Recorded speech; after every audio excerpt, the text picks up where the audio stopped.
আর বলবেন হাজারে হাজারে ধর্ম বলেন, কোন ধর্ম আমার ধর্মকে ওভারটেক করতে পারে নাই, ঠিক কিনা ধরে করেন?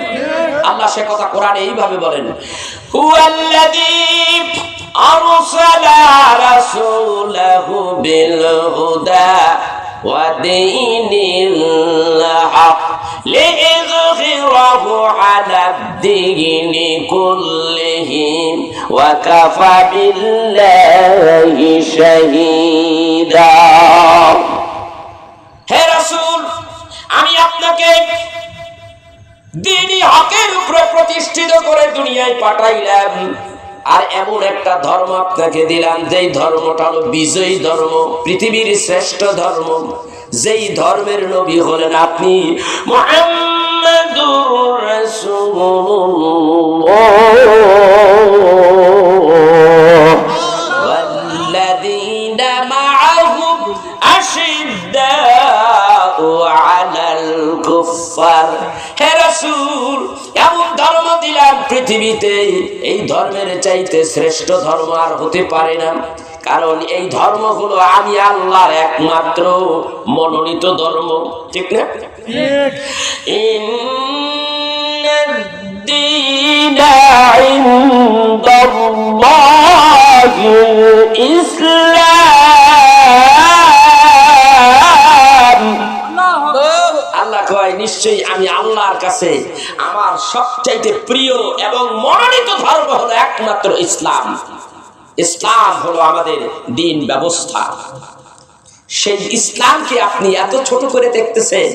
এই ধর্ম, এই দ্বীনের জন্য সাহাবীরা কত কষ্ট করেছে, পয়গম্বরেরা কত কষ্ট করেছে। আমার একটা কথা মনে পড়ে গেল, হযরতে বেলাল নবীজির একজন সাহাবী, কালো করে লোক, মানুষটা ছিল কালো রঙের। হযরতে বেলাল রাদিয়াল্লাহু তাআলা, যেই বেলাল ইসলাম গ্রহণ করলেন, বেলাল ছিল উমাইয়া বিন খালফের কৃতদাস, গোলাম ছিল।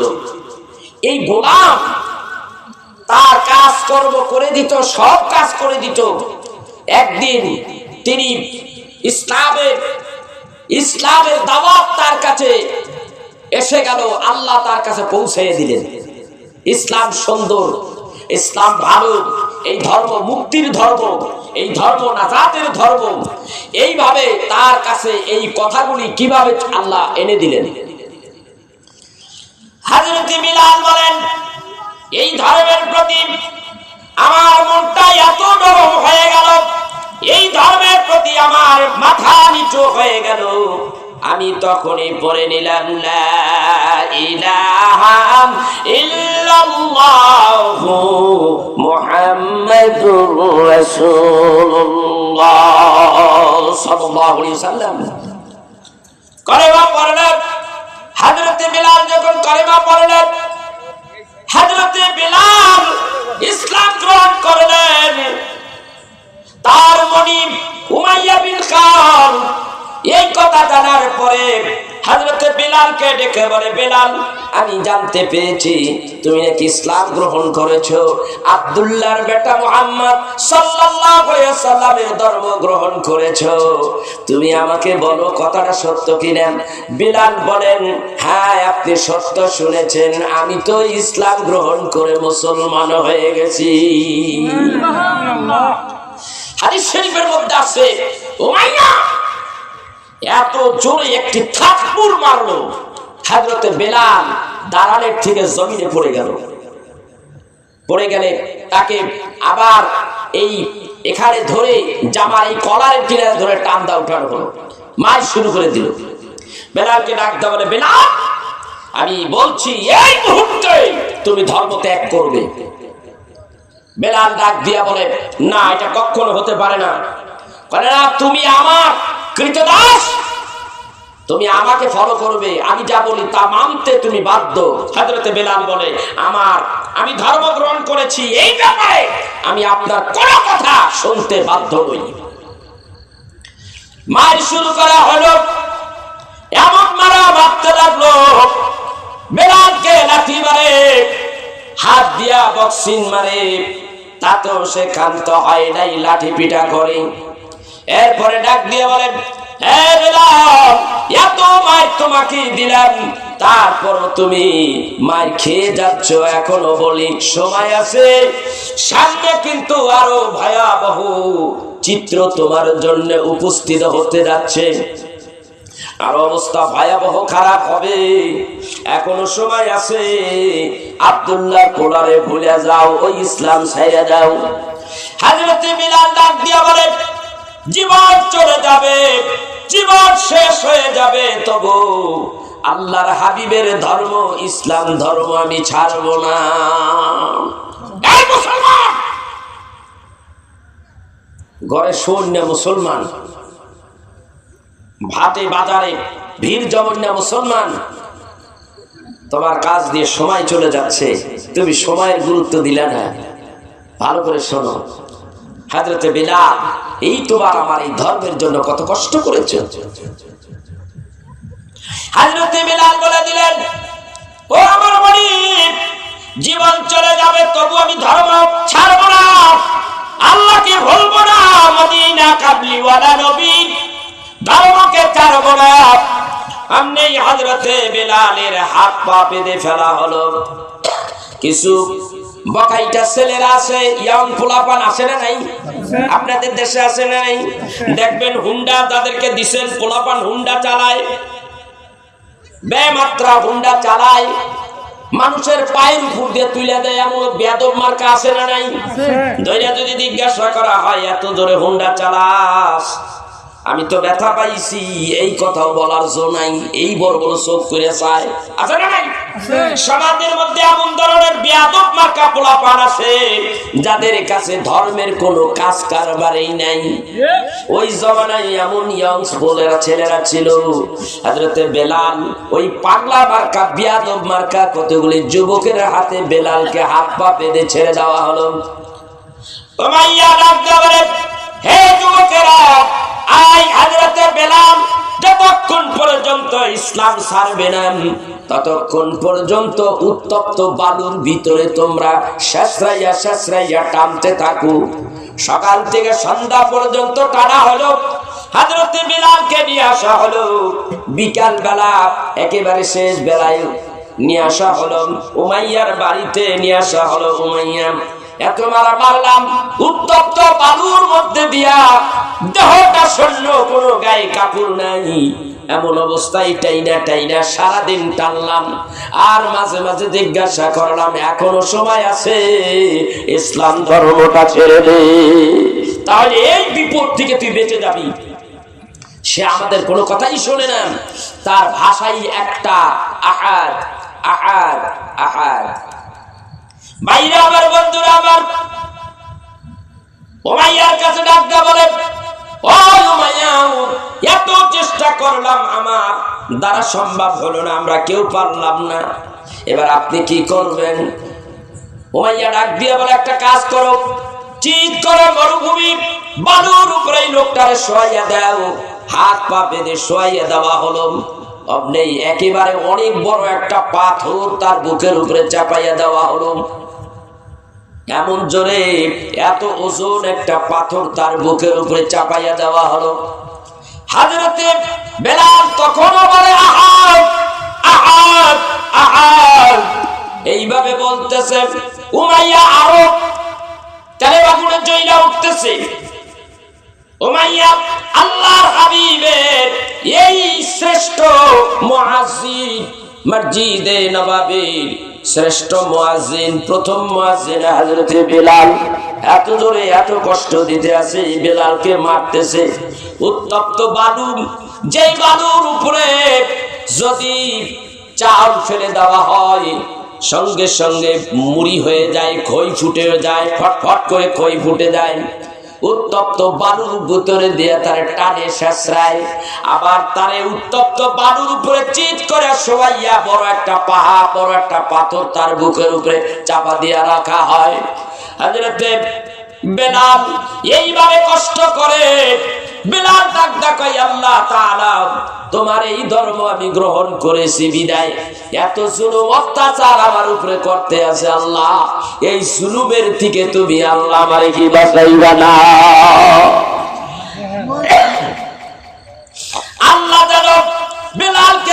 দিলেন, বেলাল রে একটু ধৈর্য ধরো, আর একটু কষ্ট করো, আমি তোমাকে এমন একটা সম্মানের আসনে বসাবো, কিছুদিনের মধ্যেই তোমাকে এমন একটা সম্মানের আসনে বসাইয়া দেব।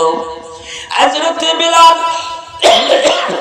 এই কষ্ট অবস্থায় এই কথাগুলি চতুর্দিকে চলে গেল, মদিনায় নবীজির কাছে খবরটা পৌঁছাইয়া গেল। হযরত রাসূল আরবী সাল্লাল্লাহু আলাইহি সাল্লাম হযরত আবু বকরকে ডাকলেন, ইয়া আবু বকর, আপনি একটা কাজ করুন, উমাইয়া আমার একটা উম্মত হযরত বেলাল ইসলাম গ্রহণ করার কারণে ওর উপরে নির্মম অত্যাচার শুরু করে দিয়েছে, তুমি যাও এই লোকটারে কিছু টাকা পয়সা দিয়া ছাড়াই আনতে পারো কিনা, আজাদ করে আনতে পারো কিনা।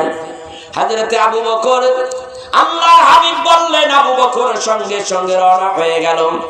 উমাইয়া বিন খালফের কাছে যাইয়া ডাক দিয়া কয়, উমাইয়া, এই লোকটা ইসলাম গ্রহণ করেছে, এত মারা মারতেছ, অথচ এই লোকটা কোনো কথা শোনেন, একটা কাজ করো, কিছু টাকা পয়সা নাও, এই লোকটাকে আমার কাছে বিক্রি করে দাও, কারণ এরা হলো কুকুর, দুনিয়ার কুকুর, টাকা পয়সার লোভী। কয় কত দিবে, তুমি কত চাও? কয় এত কিছু দিলেই তো হয়ে যায়, অল্প কিছু টাকা দিলে। হযরত আবু বকর তারে ক্রয় করে নিয়ে আসলেন মদিনায়। রাসূল আরবী সাল্লাল্লাহু আলাইহি ওয়াসাল্লাম তার কাছে নিয়ে আসা হলো। রাসূল আরবী জিজ্ঞাসা করে, বেলাল রে, ইসলাম গ্রহণ করেছো, এত মারা মারলো, তবু তো ইসলাম ছাড় নাই, বেলাল তোমার কি হয়েছে? ইয়া রাসূলুল্লাহ, ইয়া হাবিবাল্লাহ, এত সুন্দর ধর্ম, এই ধর্ম আমি কেমন করে বলতে পারি, ছাড়তে পারি? আর এই ধর্মের মধ্যে এমন একজন নবী আছে, যেই নবী পৃথিবীর শ্রেষ্ঠ নবী, যেই নবী হলেন সমস্ত নবীদের নবী, যেই নবী হলেন সমস্ত রাসূলদের রাসূল, ওই রাসূলকে আমি কেমন করে বলি? আল্লাহর হাবিব হযরত বেলালকে জায়গা করে দিলেন, মদিনা থেকে একটু পূর্ব দিকে একটা জায়গা করে দিলেন, এখানে থাকো তুমি, আর মসজিদে নববী মুয়াজ্জিন আজকে থেকে তুমি আযান দিবা। আল্লাহু আকবার। ভাইরা আমার, বন্ধুরা আমার, হযরত বেলালকে যেখানে জায়গা দিলেন, যারা হাদিস সাহেব আছে দেখবেন জান্নাতুল বাকি গোরস্থান, জান্নাতুল বাকির গোরস্থান দিয়ে যখন আপনি পূর্ব দিকে মুখ করে যখন বের হবেন, একটু সোজা আগাইলে বেলাল মসজিদ আছে, আছে না নাই?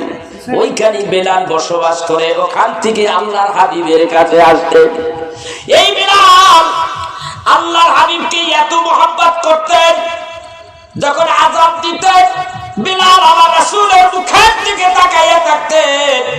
বেলাল যখন বলতেন, আশহাদু আল্লা ইলাহা ইল্লাল্লাহ,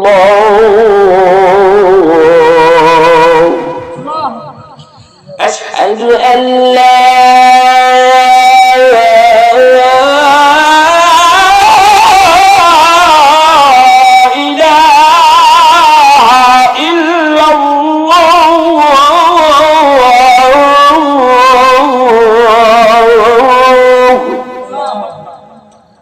শুরু করে দিছে, আমার রাসূলের নাম নিচ্ছে। এইবার আশহাদু আন্না মুহাম্মাদার রাসূলুল্লাহ,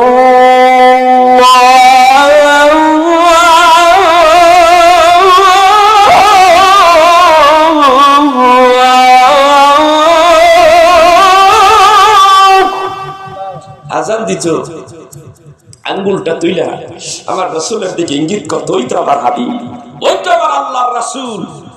আবু বকর বলতেন, সাইয়্যিদি হাবিবি কুররাতু আইনি বিকা ইয়া রাসূলুল্লাহ সাল্লাল্লাহু আলাইহি সাল্লাম, এই বলে সুখে চুমা দিতে।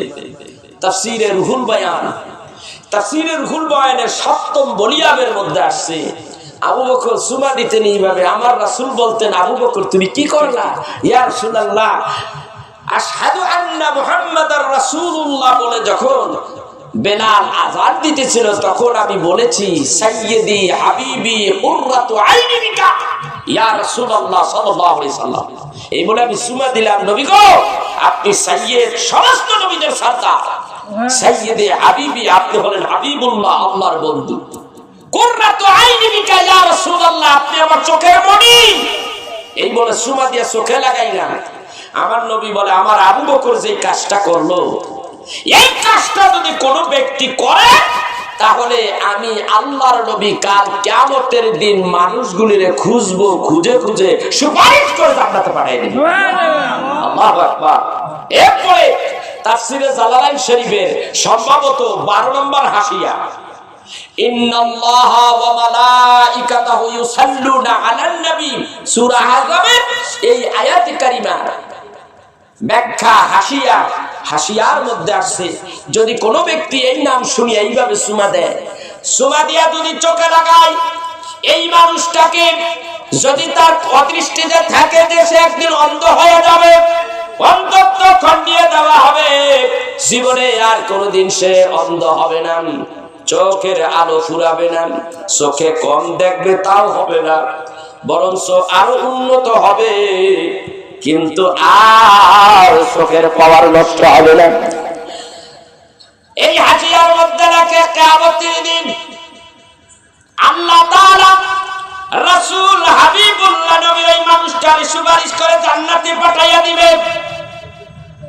ভাইরা আমার, বন্ধুরা আমার, শুধু এই কথা এই জায়গায় নাই, ফতোয়ায়ে শামির মধ্যে আসছে, ফতোয়ায়ে শামির মধ্যে আসছে, তোমরা যদি আল্লাহর হাবিবের কথা শোনো, শোনার পরে বলবে সাইয়্যিদি হাবিবি কুররাতু আইনি বিকা ইয়া রাসূলুল্লাহ, এই কথা বলবে, এইটা হলো মুস্তাহাব সুন্নাহ। এই কাজ করলে উপকার আছে। ভাইরা আমার, এক শ্রেণীর মোল্লারা আছে এখন, এই মৌলানা মানুষদেরকে বোঝাই নবীজির নাম শুনিয়া সুমা দেওয়া এটা বেদাত, কোন দলিল নাই, বেদাত বলে দিল। দেখছেন নি কারবার?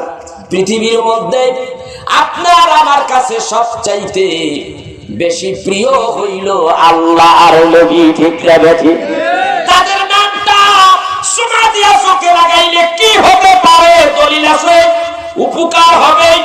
দলিল বলে জান্নাত পাওয়া যাবে, বিনা দলিলেরা বলে যে সুমা দিল এটা বেদাত। আমি বলবো, যে ব্যক্তি দলিল খণ্ডন করলো, মিথ্যা কথা জাতিরে বুঝাইলো, এই মানুষটা ধ্বংসপ্রাপ্ত হবে। এই মানুষটার মুসলমানিত্ব আছে কিনা সন্দেহ আছে, সন্দেহ আছে। ভাইরা আমার, সেজন্য বলবো রাসূলকে মহব্বত করতে হবে, ভালোবাসতে হবে, দ্বীনকে ভালোবাসতে হবে। এই দ্বীনের জন্য কতই না কষ্ট করেছে আল্লাহর হাবিব। আমি আরেকটা শ্লোক আপনাদের সামনে তুলে ধরতে চাই। রাসূল আরবি সাল্লাল্লাহু আলাইহি সাল্লাম মদিনা শরীফ, এই তো আমি কিছুদিন আগে মদিনা শরীফ থেকে ঘুরে আসলাম, মক্কা মদিনা থেকে ঘুরে আসলাম। এখান থেকে কুয়েত এবং ওমান, এই কয়েকটা দেশ থেকে আমি ঘুরে আসলাম। আমার আল্লাহর হাবিব যেইখানে থাকতেন সেই জায়গাটা দেখে আসলাম, মা ফাতেমার বাড়িটা দেখে আসলাম। আমার রাসূল মদিনার বাইরে দ্বীনের দাওয়াতের জন্য 14 থেকে 20 দিন, 20 দিন দ্বীনের দাওয়াত দেওয়ার জন্য, তাবলীগের দাওয়াত। এই যে বর্তমান যে তাবলীগ, আবার এইটা না, এটাই হলো সত্যিকারের তাবলীগ, যে তাবলীগ রাসূল কাফেরদের কাছে পৌঁছে দিয়েছে, ঠিক কিনা? তাবলীগ সত্যিকারের তাবলীগ, যে একটা মুসলমান কাফেরের কাছে পৌঁছে দেবে, এটাই হলো তাবলীগ। আর ওয়াজ করে মানুষদেরকে বোঝানো, এইটা হলো ক্লাস, তালকিন দেওয়া, মানুষদেরকে কিছু এটার কি বলে ফ্রেশ করা, আবর্জনা পরিষ্কার করে দেওয়া। তুমি যে কাজ করতেছো, ভুল করতেছো, নামাজ পড়ো না, নামাজ পড়ো, হারাম খাচ্ছ, হারাম ছেড়ে দাও, হালাল খাও, ইত্যাদি। এইভাবে মানুষদেরকে বোঝানো, ওয়াজের মাধ্যমে মানুষদেরকে একটু শিক্ষা দেওয়া হয়। তো ভাইরা, দ্বীনের নবী আজকে 14 দিন, মতান্তরে 20 দিন মদিনায় নাই, দ্বীনের দাওয়াতের জন্য কোন একটা দেশে চলে গেছেন, মদিনার বাইরে। এমন সময় 14 দিন মতান্তরে 20 দিন পরে আল্লাহর হাবিব মদিনায় আসলেন। সাহাবীদেরকে নিয়ে মসজিদের ভিতরে ঢুকলেন, নামাজ আদায় করলেন। হযরত বিলাল এমনি দৌড়ে আসলেন, নবীজি মদিনায় আসলেন। নবীজি মদিনায় আসছে, হযরত বিলাল নামাজ পড়ে নবীজির কাছে চলে গেলেন। ইয়া রাসূলুল্লাহ, ইয়া হাবিবাল্লাহ, আপনি কি খবর রাখেন? ইয়া রাসূলুল্লাহ, ইয়া হাবিবাল্লাহ, আপনি কি খবর রাখেন? মা ফাতেমার বাড়ির খবর রাখেননি গো নবীজি? হযরত রাসূল আরবি সাল্লাল্লাহু আলাইহি ওয়াসাল্লাম বলেন, বিলাল রে, কেন কি হয়েছে আমার ফাতেমার? ইয়া রাসূলুল্লাহ, ইয়া হাবিবাল্লাহ, জলদি বাড়ি যান, মা ফাতেমার খবর লন গো নবীজি। মা ফাতেমা অনেক অসুস্থ। আল্লাহর হাবিব একেবারে অস্থির হয়ে গেছে, দৌড়াইয়া চলে গেলেন। মা ফাতেমার বাড়ির দরজার কিনারে দাঁড়াইয়া আওয়াজ দিলেন। বাড়ির ভিতরে সশরীরে ঢোকা করতে জায়েজ নাই। মিশকাত শরীফের হাদিসে আসছে, তুমি যখন বাড়িতে ঢুকবা, বাড়িতে ঢোকার জন্য অনুমতি চাও, অনুমতি হবে, বলতে হবে আসসালামু আলাইকুম ওয়া রাহমাতুল্লাহ। সালাম দাও, সালাম 3 বার দিবাম। দেওয়ার পরে যদি কোনো উত্তর না আসে তাহলে আর ঢুকবা না, ফিরে ফিরে আসবা। আর 3 বার সালাম দিলের মধ্যে যদি উত্তর দেয়, বুঝতে হবে ঘরের মধ্যে মানুষ আসে, অনুমতি চাও, অনুমতি চাইয়া ভিতরে ঢুকে যাও। আর এখন তো মাশাআল্লাহ যেখান থেকে সেখান বাড়ির উপর দিয়া রাস্তা, ইনশাআল্লাহ একেবারে সেই পর্দা বাড়ি আছে না নাই? কথা কয় না? একেবারে বাড়ির মধ্যে ঢুকে গেছে। ওইখানে কারা দাঁড়ানো আছে? বাবা একটু নিচে আসেন, ওইখানে তারা দাঁড়িয়ে আছে, নিচে আসেন ভাইরা। এখন সালাম দিতে হবে এবং অনুমতি চাইতে হবে। দরজার একেবারে মাঝামাঝি দাঁড়ানো যাবে না, এক পাশে দাঁড়াইতে হবে। ভাইরা আমার, রাসূল আরবি সাল্লাল্লাহু আলাইহি ওয়াসাল্লাম দরজার কিনারে হাত মারলেন। মা রে, এ ফাতিমা, আওয়াজ নাই। আবার ডাক দাও, মা রে, মা, আওয়াজ নাই। 3 বার ডাক দিলেন মা কইয়া। এবার দরজা ধাক্কা দিচ্ছে, দরজার মধ্যে আঘাত করতেছে, অর্থাৎ লাড়াচাড়া করতেছে। এমন সময় ভাঙ্গা কণ্ঠে ভাঙ্গা আওয়াজে জবাব দেয়, বাবা গো, দরজা ধাক্কা দিও না, ভেতরে ঢুকিও না রে বাবা, ভেতরে ঢুকিও না। আবার পরনে কিন্তু কাপড় নাই। কি জিন্দেগি! হাই হাই রে জিন্দেগি! আমার পরনে কোনো কাপড় নাই। বাবা গো, ঘরের ভিতরে তুমি ঢুকিও না রে বাবা। আমার রাসূল দরজার কিনারে দাঁড়াইয়া বলে, ফাতিমা, 14 দিন মতান্তরে 20 দিন আমি তাবলীগের দাওয়াতে মদিনার বাইরে ছিলাম, আমি তোমার কোনো খোঁজ নিতে পারি নাই। ও ফাতিমা, আবার আসলাম, মদিনায় ফিরে আসছি। এখন যদি আমি তোমারে না দেখি, আমার তো পরাণ বাঁচে না, আমার পরাণ কিন্তু ছটফট করতে আছে। ফাতিমা রে, একটা বার তোকে দেখবো, না দেখলে আমার পরাণ বাঁচে না। ও ফাতিমা, আমার মাথার পাগড়ি দিলাম, অথবা আমার গায়ের চাদরটা দিলাম, এই চাদরটা পেঁচাইয়া জায়নামাজটা বিছাইয়া একটু জায়নামাজের মুসল্লায় বয়। ফাতিমা রে, আমি তোরে একটু দেখিয়া যাই, তোরে না দেখলে আমার পরাণে শান্তি লাগে না। যখন গায়ের চাদরটা দিলেন, ফাতিমা চাদরটা জড়িয়ে জায়নামাজ বিছাইয়া বসলেন। আল্লাহর হাবিব ভিতরে ঢুকলেন। ঢুকিয়া চাইয়া দেখে হযরত মা ফাতিমার গালের গোশতগুলি একেবারে শুকিয়ে গেছে, গালের হাড্ডিগুলি জেগে গেছে, চোখটা ভেতরে ঢুকে গেছে। আল্লাহর হাবিব ডাকদা বলে, ফাতিমা রে, কি হয়েছে রে মা? তোর কোনো অসুখ কিনা রে মা? তোর কোন অসুখ কিনা? কি হয়েছে? তোর গায়ে কি কোনো জ্বর হয়েছে? এইভাবে বাবা বারবার ফাতেমারে জিগায়। ফাতেমা ডাক দিয়ে বলে, বাবা নেই, ও বাবা তোমাকে বলি একটু পানি আর একটু খুরমা খেজুর খাইয়া বাবা গো কয়দিন বেঁচে থাকা যায় রে বাবা। আজকে 14 দিন আমার চুলায় আগুন জ্বলে না, 14 দিন খাবার নাই। আপনার জামাতা হযরতে আলী কাজের সন্ধানে বাহিরে বাহিরে দৌড়াদৌড়ি করে, কোথাও কাজ পায় না, খাবারও আনতে পারে না, না খাইয়া 14 দিন পার করেছি। এইভাবে চিৎকার দিয়া আমার রাসূলের মাথা, রাসূলের বুকের সঙ্গে নিজের মাথাটা টেক লাগাইয়া কাঁদে আর কাঁদে। আল্লাহর হাবিব ডাকদা বলেন, ফাতেমা রে, কান্দিস না রে ফাতেমা, তুই যদি এইভাবে কান্দোস আমি রাহমাতের নবীর কলিজা ছিঁড়ে যায়। কান্দিস না আমার, কান্দিস না।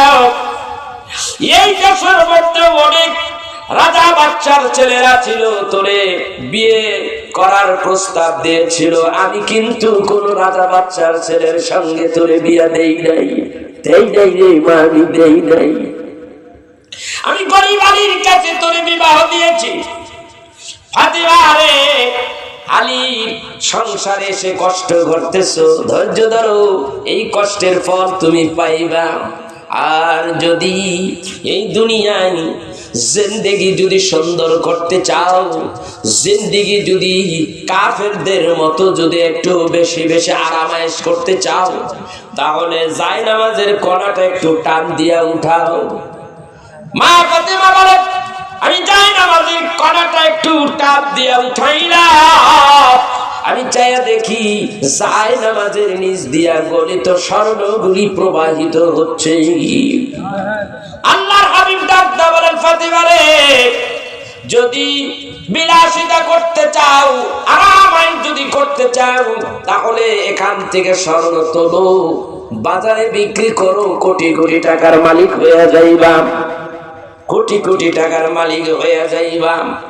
মা ইউরিদ সাওয়াবাত দুনিয়া নুতিহি মিনহা ওয়া মা ইউরিদ সাওয়াবাল আখিরাতি নুতিহি মিনহা। যারা দুনিয়া চাইছে তারা দুনিয়াই পাইছে, আখিরাত পাবে না। আর যারা আখিরাত চাইছে তারা দুনিয়া পাবে না, দুনিয়ায় কষ্ট করতে হবে। মারে, তুই কোনটা চাস? দুনিয়া চাস না আখিরাত চাস? মা ফাতেমা বাবার বুকের সাথে মাথাটা টেক লাগাইয়া চোখের পানি ফেলে ফেলে ডেকে বলে, আব্বা গো, দুনিয়ার সুখ চাইলাম না, আখিরাতের সুখটাই চাইলাম রে বাবা। আমার ভাইরা, আমার বন্ধুরা, এই তো ছিল নবী পরিবারের এই দশা ছিল, শুধু ইসলামের জন্য, দ্বীনের জন্য। এখন যদি আপনি বলেন হুজুর এরা এত গরিব ছিল, এত গরিব ছিল রহমতের নবী, না না, তারা গরিব ছিলেন না, গরিবী জিন্দেগিটা তারা বাইসা নিয়েছে। আল্লাহ তাআলার কাছে যদি আল্লাহর হাবিব বলতেন, কোটি কোটি হাজার হাজার crore crore million billion trillion crore crore টাকার মালিক তারা হয়ে যেতে পারত, কিন্তু আল্লাহর হাবিব বলে, আমি এক রাত থাক, এক রাত খাবো বা এক বেলা খাবো, আরেক বেলার খাবার আমার ঘরে থাকবে না। এই অবস্থায় আমি আমার আল্লাহর কাছে চাইবো, আর এই চাওয়াটাই আমি আল্লাহর কাছে অনেক ভালো লাগে। এই চাওয়াটা আমি নবী আল্লাহর কাছে চাওয়াটা আমি নবীর ভালো লাগে। এই জিন্দেগি, গরিবী জিন্দেগি আমি চেয়ে রেখেছি, কারণ আমার উম্মতেরা, ম্যাক্সিমাম উম্মতেরাই গরিব হবে, আর গরিবদের হিসাব নিকাশ কম হবে। মিশকাতের হাদিস আসছে, গরিবরা ধনীদের চাইতে 500 বছর আগে জান্নাতে চলে যাবে ভাইরা আমার, আর ধনীরা 500 বছর পরে যাবে, কারণ এই দুনিয়ায় তারা আরাম আয়েশ করেছে, কষ্ট কারে কয় ততটা তারা উপলব্ধি করতে পারে নাই। আর ধনী গরিব যারা, তারা উপলব্ধি করেছে, কষ্ট করেছে, কষ্টের যাদা বিনিময় আল্লাহ ধনীদের চাইতে 500 বছর আগে তাদেরকে জান্নাত দিয়ে দেবে। বন্ধুগণ আমার, এই সেই জিন্দেগি। আর আমাদের জিন্দেগি কি জিন্দেগি রে ভাই? হুন্ডা পাইছে, বড় গাড়ি, 10 তলা বাড়ি, ঢাকায় শহরে বন্দরে বাড়ি করছে, বাড়ি কইরা ভাড়া দিয়া লাখ লাখ টাকা ইনকাম করতেছে। খরাতি, ভিক্ষুক, গরিব, দুঃখী তাদের হক আদায় করে না, টাকা পয়সা দেয় না, শিল্পপতি হইছে, যাকাত দেয় না, ফেতরা দেয় না, দান খয়রাত করে না। বুঝবা দুনিয়া থেকে বিদায় হওয়ার পরে, মৃত্যুর পরেই বুঝবা খেলা কারে কয়। তুমি সম্পদের মালিক হয়েছ, তোমার ওই সম্পদের ভিতরে গরিবের হক আছে, ওটা বের করো, বের করে গরিবেরটা গরিবকে দিয়ে দাও, তাহলেই তোমার সম্পদ পবিত্র হয়ে যাবে, তোমার সম্পদের সম্মান আল্লাহর কাছে বেড়ে যাবে। আমার কাছে এমন ধনী ব্যক্তি আছে, আমি নিজে সাক্ষী, তারা ঢাকায় থাকে, গ্রামে আসে যাকাত দেওয়ার জন্য, ব্যাগ ভরে টাকা নিয়ে আসতেছে, লেদার ভরে, তারপরে অনেক বড় ব্যাগ ভরে টাকা, লাগেজ ভরে টাকা নিয়ে আসতেছে, আইনা দিয়ে দিচ্ছে। এই যে টাকা দান করে, এটা একটা কলিজার ব্যাপারের দরকার, আত্মার দরকার, চোখের সামনে টাকা দিয়ে দিচ্ছে। এমন লোক আছে, এমন লোক আছে কোটি কোটি টাকার মালিক, হিসাব করে যাকাত এত হাজার এত লাখ টাকা যাকাত হয়ে গেছে, এত এটা দেওয়া যাবে না, এত টাকা দিয়ে দিব মানুষ রে। কিয়ামতের দিন বুঝতে পারবা তোমার ঠেলা, তুমি কত টাকার মালিক হয়েছে। সব টাকা পয়সার মালিক তুমি না, আল্লাহ তোমাকে বানাইছে। কে বানাইছে? আল্লাহ কয় তারপরও তোমরা আমার কাছে ফকির, ওয়াল্লাহু গানিয়ুন ওয়া আনতুমুল ফুকারা। আল্লাহ হলো ধনী সবচাইতে, তার কাছে আমরা ভিক্ষুক, ফকির, নিঃস্ব। আল্লাহ তোমাকে ধন সম্পদ দিয়া তোমার পরীক্ষা দিচ্ছে। এই পরীক্ষায় তুমি যদি উত্তীর্ণ না হতে পারো, তোমার জায়গা হবে জাহান্নামে। পরীক্ষা দিচ্ছে, ঠিক না ঠিক? কত মানুষ রাজা বাদশাহ ফকির বানাইছে, রাস্তায় ভিক্ষা করাইছে। গুলশানে বাড়ি ছিল, আল্লাহ তাআলা অহংকারের কারণে তাদেরকে সেই 10 তলা 20 তলা থেকে টাইনা কানের ডগা ধরে ভিক্ষার থালা হাতের মধ্যে দিয়া তারপরে ঢাকার শহরের মধ্যে তা ঘুরাইছে। আছে না নাই এরকম নসিব? অনেক আছে, অনেক অনেক। এই জন্য কবি বলতেছে, সকালবেলার ধনী রে তুই, সকালবেলার ধনী রে তুই, ফকির সন্ধ্যাবেলা নদীরে কুল ভাঙ্গে ও কুল গড়ে, এই তো নদীর খেলা। সকালবেলার বাচ্চারে তুই ফকির সন্ধ্যাবেলা, সকাল সকালবেলার বাচ্চারে তুই ফকির সন্ধ্যাবেলা। তুমি টাকা পয়সার মালিক হয়ে গেছো, আল্লাহকে ভুলে যাও না, আল্লাহর বিধান ঠিক রাখো, আল্লাহর কথা আল্লাহ বেশি বেশি স্মরণ করো। আমার কাছে আছে এমন লোক, তারা দিয়ে দেয়, হিসাব করে করে দেয়। এদের জন্য সাক্ষী আমার দরকার নাই, আল্লাহই যথেষ্ট, ঠিক না ঠিক? অথচ আমরা মুসলমান আমাদের ধর্মকে কত ছোট ভাবতেছি, কাজে কর্মে প্রমাণ, ঠিক না? আজকে এই মানুষগুলি চায়ের দোকানে গপ্প মারতেছে, লাভ আছে? বাড়িতে শুয়ে আছে, লাভ আছে? অতিরিক্ত শীত আছে এখানে? মাহফিল শুনতে কোনো ডিস্টার্ব আছে? কোনো সমস্যা আছে? কিছুই নেই। কত সুন্দর আরাম, কত সুন্দর পরিবেশ। এই পরিবেশে বসে দিনের কিছু কথা শুনলে দুইটা লাভ, একটা হলো শিক্ষা অর্জন হলো, আরেকটা হলো যতটুক সময় রাসূলের মহাব্বতে আল্লাহকে সন্তুষ্টি করার উদ্দেশ্যে রাসূলের মহাব্বতে যারা বসছে, আল্লাহ আপনার পিছনের গুনাহ মাফ করে দিবেন। ওয়াদা কার? আল্লাহ। যারা কেন ওয়াদা কার? আল্লাহ বলেন, ইন কুনতুম তুহিব্বুনাল্লাহ ফাত্তাবিউনি ইউহিব্বুকুমুল্লাহ ওয়া ইয়াগফির লাকুম যুনুবাকুম ওয়াল্লাহু গফুরুর রহিম।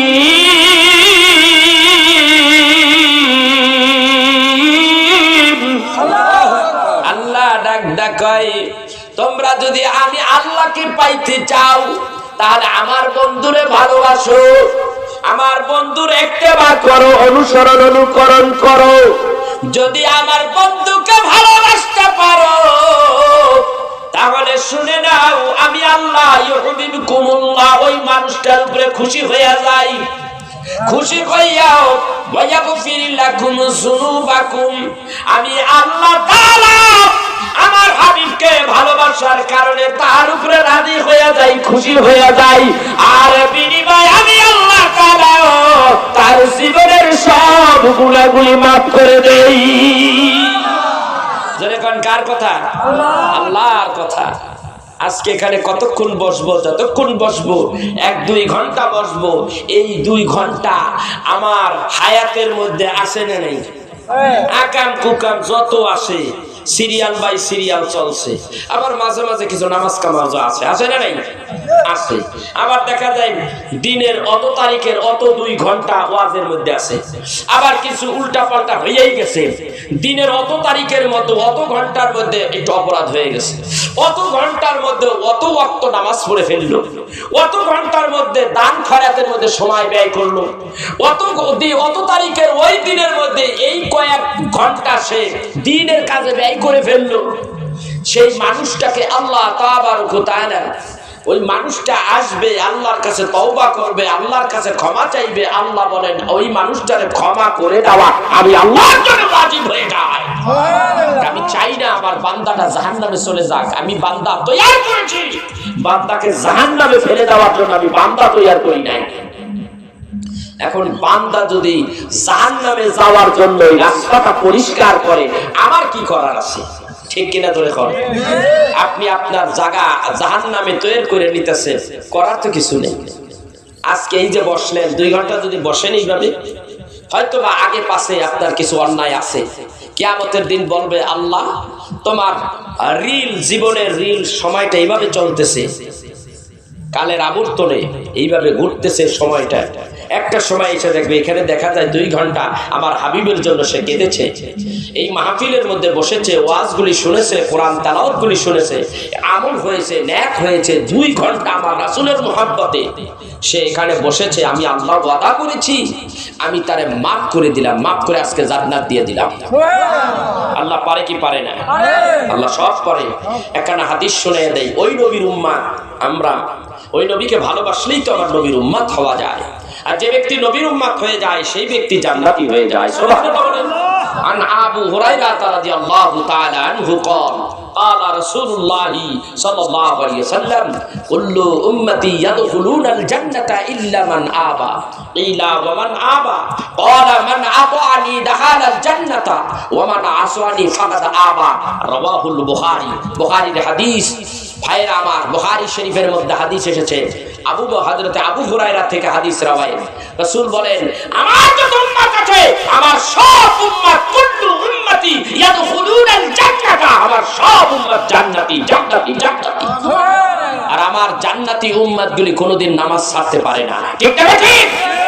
আমার জান্নাতি উম্মতগুলি রমজানের রোজা ছাড়তে পারে না। ঠিক না ঠিক? আমার উম্মতগুলি